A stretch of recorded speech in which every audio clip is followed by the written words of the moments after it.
Buenas noches, mi nombre es Gerardo Blumerfield, pero eso ya lo sabes, si no, no estarías acá. Una de las cosas de las que quiero hablar en este canal es sobre mis creencias. Como algunos de ustedes saben, soy unitario, soy bíblico unitario, y el unitarismo quisiera explicar que es una de las ramas, no es una religión o una secta del cristianismo, no, no, no, es una de las ramas históricas del cristianismo. Eh, el cristianismo es una de las tres fes llamadas abrámicas, es decir, que derivan de la tradición abrámica de Abraham, de la Torá, de la Biblia, y entonces tenemos que las tres grandes religiones abrámicas universales son el judaísmo, el cristianismo y el islam. Bueno, por ejemplo, dentro del judaísmo tenemos judíos askenazíes y tenemos judíos sefaradíes. Por, puede que haya más divisiones también, hay hasídicos, etcétera, etcétera. Pero básicamente una forma de verlo es que hay dos grandes ramas dentro del judaísmo, ¿verdad? También tenemos dentro del Islam, tenemos que hay dos grandes ramas dentro del Islam, que es el Islam chiita y el Islam sunita. O sea, que se puede ser musulmán chiita o musulmán sunita. Y la gente supone que dentro del cristianismo hay dos grandes ramas que son catolicismo y protestantismo, ¿no? La gente supone que, bueno, dentro de lo que se llama cristianismo, básicamente están los católicos a grandes rasgos y están los protestantes. Y si vamos a generalizar un poco, dentro de los católicos pondríamos a los ortodoxos también, a los de las iglesias ortodoxas rusas, por ejemplo. O sea, los que mantienen una tradición católica, los que afirman descender de una sucesión apostólica que empieza con el apóstol Pedro y creen en el empleo de imágenes en el culto y creen, también tienen una teología en la cual se le da una preponderancia a los santos y a la mamá de Jesús, a María, y por otro lado tenemos a los protestantes, que son aquellas iglesias surgidas en la Reforma, eh, en la época de Martín Lutero, y entonces de ahí están las iglesias evangélicas, las iglesias bautistas y demás. La gente tiende a pensar que el cristianismo son esas dos grandes ramas. Sin embargo, hay una tercera rama del cristianismo que es minoritaria. Esa tercera rama es el unitarismo. ¿Por qué es una rama y no un derivado de ninguna de las otras grandes movimientos o grandes ramas? Porque el unitarismo es tan antiguo, casi como el cristianismo mismo. O sea, hubo teólogos unitarios que se pueden identificar en el siglo II, como por ejemplo Teodoto el Curtidor, Pablo de Samosata. Eh, Hubo grupos unitarios, de hecho, organizados que se pueden rastrear hasta el siglo II y III, como los ebionitas, como los monarquianistas. Eh, y ha habido grupos y pensadores unitarios a lo largo de toda la historia de la humanidad. Por ejemplo, los socinianos, por ejemplo, los hermanos polacos, los bautistas polacos, por ejemplo, ciertos grupos albigenses, ciertos grupos dentro de los cátaros, y hubo referentes unitarios muy importantes en la historia de la humanidad, como por ejemplo, eh, ni más ni menos que decir Isaac Newton, ¿m? Que era unitario, Miguel Servet, quien descubrió la circulación de la sangre, que era unitario, John Milton, el autor de la obra El Paraíso Perdido, John Locke, el autor de el pensador, el autor de Carta sobre la Tolerancia, tan reivindicado por los liberales hoy día.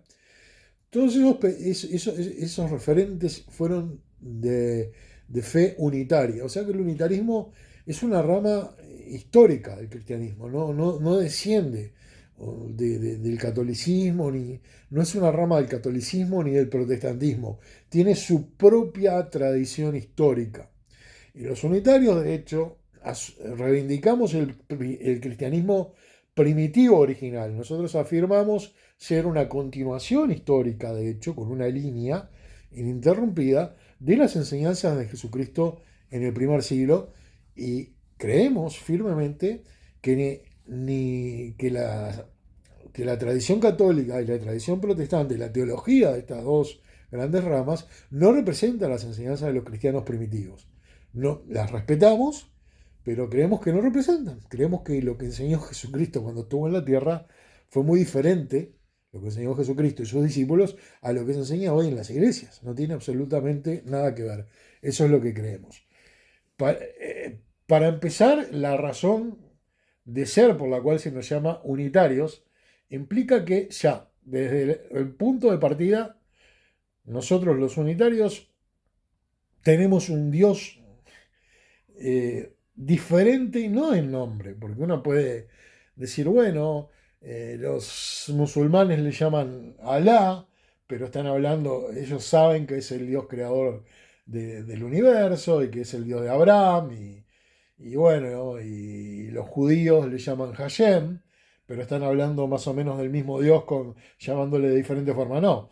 En el caso de los unitarios, nos pasa que directamente nosotros, con respecto a católicos y protestantes, tenemos un Dios, servimos a un Dios, adoramos a un Dios que es diferente al de ellos, en la naturaleza misma. Y de ahí viene el nombre unitarios. Para los unitarios, al igual que para los judíos y para los musulmanes, Dios es único, es indivisible. La unidad de Dios es la primera y última doctrina que seguimos los unitarios. De ahí nuestro nombre, unitarios. No hay ninguna condicional a esa verdad. Dios es uno. No hay forma de condicionar eso. Si es uno, no puede ser dos ni tres, no puede ser otra persona que no sea él, no puede convertirse en otra cosa que no sea él, no puede ser más nadie que él. Dios es Dios y es uno, indivisible y único. Esto lo creen los judíos, esto lo creen los musulmanes, y esto es lo que creía Jesucristo, que era judío. Jesucristo fue judío cuando enseñó en la tierra, y sus 12 apóstoles eran todos judíos. Ninguno de ellos afirmó adorar a otro Dios que no fuera el Dios del Antiguo Testamento, Yahvé, todopoderoso, el Dios de los judíos, y por ende todos ellos creían esta verdad. Lo que pasa que, a pesar de que la mayoría de las personas considera que el cristianismo también adora, el cristianismo histórico o tradicional adora a un solo Dios, lo cierto es que católicos y protestantes en realidad adoran una deidad compuesta. No es un Dios único. Es una deidad compuesta de la cual forman parte el Padre, el Hijo y el Espíritu Santo. De alguna forma. Le dan vuelta por acá, le dan vuelta por allá, pero o afirman que los tres son Dios, pero los tres son uno, o afirman que es un mismo Dios en tres etapas, o afirman, bueno, en definitiva, creen que Jesús es Dios, ¿m? Y que de alguna forma Dios también es una Trinidad. Y no es uno, sino que es tres. Tratan de conciliar eso con el monoteísmo, lo cual es imposible. No se puede ser monoteísta y afirmar que Dios es tres, de la misma forma que no se puede ser monógamo y tener tener tres esposas. Yo, si tengo tres esposas, no puedo decir que las tres son una. Y si yo tengo tres dioses, no puedo decir que son uno. Hay una contradicción ahí que va contra la razón y contra las escrituras. Y por eso el Dios de los unitarios se acerca mucho más, está, de hecho, es teológicamente idéntico al Dios de los judíos y al Dios del Islam, a Alá, es único. Somos las tres religiones, digamos, ellos son dos religiones y dentro del cristianismo la única rama que respeta ese monoteísmo abrámico es el unitarismo. Y la Trinidad ha sido uno de los grandes temas de conflicto y de división entre católicos y protestantes, o sea, el cristianismo organizado tradicional y el resto de las religiones abrámicas. Realmente una de las causas por las cuales los judíos rechazan hasta la palabra cristianismo es porque es impensable para ellos que un ser humano sea Dios. Es inadmisible, impensable, es una blasfemia. Para ellos, que les digan que Jesús es Dios es absolutamente un pecado el solo decirlo. Y por supuesto que para los musulmanes también. Eh, Así que estamos muy lejos de católicos y protestantes porque nosotros concordamos con judíos y con musulmanes. Dios es uno. Y ahí vamos a la segunda parte de ser unitario. Jesucristo no es Dios. Porque Dios es uno solo y no es Jesucristo. Entonces, ¿Jesucristo qué es? Bueno, Jesucristo es lo que todo el mundo sabe que es. Lo que Él dijo ser. Lo que sus discípulos vieron que era. Un ser humano. Jesús es un ser humano. Hay un solo Dios y no hay otro fuera de Él. No hay más Dios que Yahvé, el Dios de Israel. Esto es la primera verdad en unitario. Y Jesucristo es un ser humano, de carne y hueso, sin sin ningún pero. No es que es un humano, pero cuando estaba en la tierra era... No, no. Jesús es un ser humano. Nació en la tierra. Vivió y murió en la tierra. Antes de nacer no existía. Al igual que todos nosotros que no existíamos. Él no es que vivía en el cielo, después se metió dentro de un cuerpo. Nada de eso está en la Biblia. Nosotros los unitarios creemos lo que dice la Biblia, las escrituras del Antiguo y Nuevo Testamento. Los judíos esperaban que iba a nacer un hombre, que iba a ser el Mesías de Israel, y nosotros creemos que ese hombre de carne y hueso, ese ser humano, es Jesucristo de Nazaret, Jesús de Nazaret, o en hebreo, Yeshua HaMashiach, un ser humano como nosotros. Como lo fue Moisés en su momento, que también fue llamado un Mesías. Moisés es como el primer Mesías, y el último Mesías es Jesucristo. Eso es la primera gran diferencia, y después el resto de las creencias del unitarismo que lo separan de las creencias tradicionales del protestantismo y del catolicismo, derivan de esa verdad, de que Dios es uno solo y de que Jesucristo es hombre. Porque bueno, si Jesús es un hombre y es un Mesías, ¿qué significa que sea un Mesías? Y bueno, que significa que fue elegido para gobernar. ¿Para gobernar qué? Para gobernar la tierra. Bueno, si va a gobernar la tierra, entonces acá en la tierra va a haber un reino de Dios. Un reino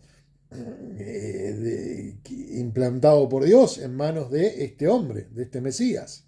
Si va a haber un reino aprobado por Dios acá en la tierra en manos de un Mesías humano, que es Jesucristo, quiere decir que va a haber cambios importantes acá en la tierra, quiere decir que va a haber un gobierno mundial, quiere decir que finalmente el ser humano va a alcanzar la paz, la seguridad y la prosperidad que se profetizan en todas las profecías bíblicas. Algunos asocian esto con las ideas de algunas sectas que enseñan por ahí también que van a vivir en la tierra para siempre y que va a venir un reino de Dios y demás. Pero hay que tener cuidado con esto. ¿Por qué? Porque estas sectas han sido fundadas por hombres que salieron, que aprendieron la Biblia con maestros unitarios que les enseñaron estas verdades y después las adoptaron a su manera. Tenemos el caso, por ejemplo, de los testigos de Jehová. El fundador de los testigos de Jehová, Charles Taze Russell, aprendió todo lo que sabía de la Biblia, lo aprendió de un unitario, de un cristadelfiano, de hecho, que era Benjamin Wilson. Ese fue su maestro, mucho mayor que él. Benjamin Wilson fue el que le enseñó que Dios era uno solo, que Jesús era un ser humano, que iba a haber un reino de Dios en la tierra. Lo que pasa es que a la vez Russell también tuvo influencia de los adventistas. Y de una mezcla del unitarismo con la secta evangélica adventista, Russell inventó una doctrina, la acomodó, digamos, a su manera, y no es tan así como lo que creemos nosotros. Por ejemplo, para ellos, para los testigos de Jehová, sí es cierto que Dios es uno solo, pero a la vez Jesucristo para ellos es como un Dios también, porque es un Dios menor. Y nosotros, para el unitarismo, Dios es uno, único en su especie. No hay un segundo Dios o un Dios más chico. No hay un Dios. Y los testigos de Jehová, de hecho, está en su propia Biblia, afirman que Jesucristo es un Dios. O sea, un Dios por naturaleza, no por título o función. No, afirman que Jesucristo era un Dios cuando estaba en el cielo. No era un ángel, no era un hombre, era un Dios. Y nosotros los unitarios creemos que hay un solo Dios, como dice la Escritura. Para nosotros hay un solo Dios, el Padre. No hay otro Dios. Ni Jesucristo, ni más nadie. Jesús solamente se puede ser Dios mismo, un ángel o un hombre. Esas son las tres formas de vida inteligente. Y Jesucristo no es Dios y no es un ángel. Es un humano. De esas tres es un humano. Para este grupo, los testigos de Jehová, Jesucristo entra en la primera categoría. Es algo similar a Dios. Es como un Dios secundario, ¿verdad? Es superior a los ángeles por naturaleza. Entonces ahí ya no son totalmente monoteístas. Creen en una deidad menor. También el tema de la esperanza en la vida a vivir para siempre en la tierra. Los testigos de Jehová, por ejemplo, creen que en realidad van al cielo. Hay un número de ellos que van a ir al cielo. Qué casualidad que justo son todos eran todos europeos y blancos, ¿no? Los elegidos para hacerlo, los 144.000 que van al cielo. O sea, parece que Dios seleccionaba solo gente del primer mundo, porque la selección de esos se terminó antes que la doctrina de ellos llegara al tercer mundo, ¿no? Entonces ellos creen que hay dos esperanzas para los creyentes, unos que van al cielo y otros que quedan en la tierra, y es un berenjenal que no tiene ningún respaldo bíblico. No hay ningún texto bíblico que diga que se le promete al ser humano ir a vivir al cielo, a ningún ser humano. Ni siquiera Jesucristo va a vivir para siempre en el cielo. Porque Jesús, se dice en la Biblia que va a regresar a la tierra y que va a vivir para siempre en la tierra con nosotros, la va a gobernar. Y para gobernarla, van a gobernarla acá, desde la tierra misma. ¿Cuál sería la explicación de que un ser invisible gobernara un planeta visible? Desde el cielo, junto a 144.000 seres invisibles desde el cielo. ¿Qué harían exactamente desde el cielo para gobernar el mundo? Eso no es lo que dice la Escritura. La Escritura es lo que dice es que Jesucristo va a volver a la tierra como el Mesías de Israel, va a ser aceptado esta vez por su pueblo, por los judíos, porque lo están esperando, y cuando vean que es un ser humano como ellos, que que habían tenido un mal concepto de él, lo van a recibir, él va a establecer su reino en Jerusalén, un gobierno mundial, y los cristianos van a gobernar sobre el resto de la humanidad, acá en la tierra, enseñándoles el Evangelio y las Escrituras. Y eso va a traer una era de prosperidad, lo que los judíos llaman la era mesiánica. Bueno, esto es un resumen a grandes rasgos que espero que les haya servido para entender qué es el unitarismo exactamente a nivel histórico, que es una de las ramas históricas del cristianismo, y qué lo diferencia de algunos grupos sectarios que son a simple vista o por arriba un poco parecidos, porque no creen en esto tampoco, pero que si uno los escala un poco a fondo, uno entiende que ese parecido nace de que, bueno, en algún momento estos grupos tuvieron un vínculo con nosotros los unitarios y después adoptaron algunas doctrinas del unitarismo para fundar sectas. Hay que separar lo que son fes, religiones, de lo que son sectas. Yo como unitario no estoy inscrito en ningún lado, no tengo una membresía, no tengo un carnet que diga que soy unitario, no tengo por encima mío una autoridad global que me dicte qué tengo que comer, qué tengo que vestir, si puedo usar corbata o no, si puedo dejarme la barba o no. Eso es lo que separa a una fe de una secta. ¿Mm? En el caso de estos grupos de los que les estaba hablando, hay un gobierno mundial, hay una organización piramidal, hay un grupo de hombres que deciden si los que están allá abajo del todo pueden usar barba o no pueden usar barba, si pueden usar corbata en las reuniones o no, si es obligatoria la corbata o no es obligatoria, si pueden hacerse transfusiones de sangre o no pueden hacerse. Les dice, regula esta organización piramidal hasta el menor aspecto de la vida cotidiana de estas personas. Lo que comen, lo que hacen y la interpretación única de cada uno de los textos bíblicos. No hay dentro de estos grupos la libertad de decir yo opino que este texto, Dios lo que quiere decir es tal cosa. No. Y en cambio, dentro del unitarismo, como sucede dentro del judaísmo y dentro del islam, cuando uno cree en las doctrinas principales del judaísmo, es judío y punto. No, no se va a notar. O sea, bueno, sí, se reúne en la sinagoga con otros judíos y demás, pero no hay una autoridad global a la que tenga que rendirle cuentas y que le dicte todos los aspectos de su vida diaria. Lo mismo le pasa a los musulmanes. Cuando se convierten al Islam, creen en Mahoma como profeta y en Alá y ya son musulmanes, punto. No están inscriptos ni siguen las órdenes de un líder que les dicta todo lo que hacer. Y en el unitarismo pasa lo mismo. Cuando uno acepta las doctrinas unitarias principales, uno pasa a ser unitario, se bautiza, y bueno, si se encuentra con otro que cree lo mismo, es unitario y es su hermano, pero bueno, no llevamos un registro ni tenemos un manual, el manual del buen unitario que nos dicte si está mal usar bigotes. No, eso es algo que Dios espera que nosotros usemos el sentido común, sus escrituras, el sentido común y el consejo de otros hermanos para determinar qué es lo que ofende a Dios y qué es lo que no. Bueno, esto era un resumen más o menos de las cosas en las que creo a grosso modo, y en este canal les iré hablando y contando un poquito más de mi fe como unitario y de otros temas. Que tengan todos ustedes unas buenas noches.